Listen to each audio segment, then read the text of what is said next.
Okay, the snow's over, but this is snow video number 3 because most people honestly do not know these things. So, first, your tires are only designed to do one thing and one thing only.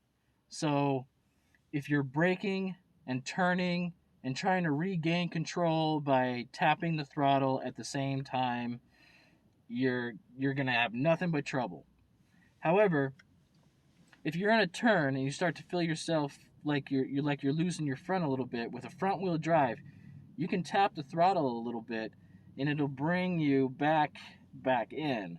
But don't do this without practice. Believe me, you need to have a couple of years of snow driving under your hands and feet before you attempt this.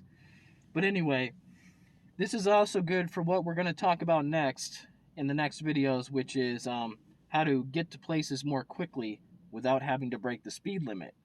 So when you're on snow, your tires can really only do one thing. And if you're in a race car, it's the same thing. Race cars always brake in a straight line and then they turn. They don't brake while they're trying to turn. They don't turn and then brake.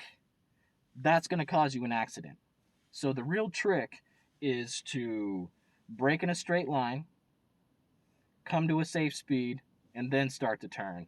And that's how you handle yourself in the snow. Now, granted, all-wheel drives can have traction control that cheats this a little bit. Rear-wheel drives, you can kick the rear end out and drift it out if you want to. But if you want to be safe, you brake in a straight line and then you turn. Now, one of the reasons why this also applies to all-wheel drives when most of us drive front-wheel drives is, you may not know this, but more than 90% of all-wheel drives are front-wheel drives until the front wheel starts slipping.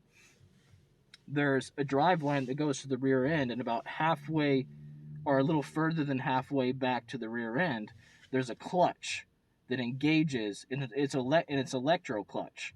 It is electronically controlled. It could be coil, it could be solenoid, it could be cable, but still, it's electronically controlled. So the front wheels slip or slide, and then the rear starts to kick in to match it. And since the driveline is only half the distance, you tend to get better gas mileage. So the bad gas mileage that you tend to get from an all-wheel drive is because you have an extra drive line that you're having to turn, and once in a while the rear end kicks and you're driving at an even longer and more complicated and larger set of drivetrain. So even with an all-wheel drive, you're front-wheel drive most of the time. So brake in a straight line. Unless you're caught by the turn by surprise and you don't know it's coming, then try to be hard on the brake in order to drop the weight onto the front end and then pull into the turn as the weight's on the front end. And you might keep it together instead of skidding straight into oncoming traffic. That's usually what you do in a right-hand turn. In a left-hand turn, no, just, you might have to get pulled out of the ditch. That's so much safer. So this is snow driving number 3. Remember, your tires are only designed to do one thing.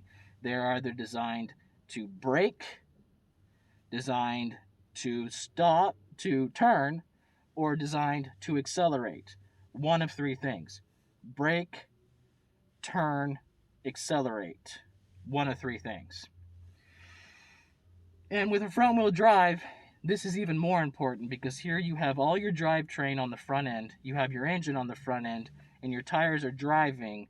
They're also where the majority of your braking is, because when a vehicle starts to brake, it leans forward.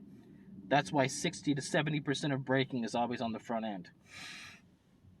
And also, on top of that, that's where your turning is. So your driving, your braking, and your turning is all almost completely on the front end. This is also true with all-wheel drives, but not as true. And with rear-wheel drives, that's why they're faster when it comes to race cars, is because you have your front wheels turning where the weight is, and you have your rear wheels driving where the momentum goes. See, when a car speeds up, weight shifts back. That's why rear-wheel drives are faster in the quarter mile and faster in a straight line. When you're braking, weight shifts forward. That's why your brakes are always so much smaller in the rear end than the front end. So the last tip for snow driving before we get into performance driving or effective delivery driving is that your wheels are only designed to do one thing. That is brake, turn, or accelerate. Your best bet is always to make sure they're only doing one of those. And in the next few videos, I'll teach when that's not true.